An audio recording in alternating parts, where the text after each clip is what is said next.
લૂંટ અને વાહન ચોરીના ગુનાઓનો ભેદ ઉકેલાયો. ખિસકોલી સર્કલ પાસે એક્ટિવા રોકીને યુવક પાસેથી મોબાઈલ અને રોકડની લૂંટ કરનાર 4 શખ્સોની ધરપકડ કરી.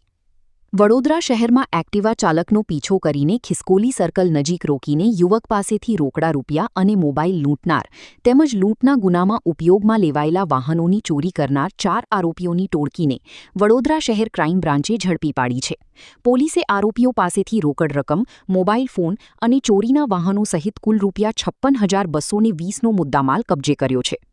વડોદરા ક્રાઇમ બ્રાન્ચની ટીમને પેટ્રોલિંગ દરમિયાન પોલીસને બાતમી મળી હતી કે લાલબાગ બ્રિજ નીચે કાળા રંગની સ્પ્લેન્ડર બાઇક સાથે 4 શંકાસ્પદ ઇસમો ઊભા છે. બાતમીના આધારે પોલીસ ટીમ તાત્કાલિક સ્થળ પર પહોંચી અને 4 ઇસમોને ઝડપી પાડ્યા હતા. તેમની પાસેથી 4 મોબાઈલ ફોન અને રોકડા રૂપિયા મળી આવ્યા હતા.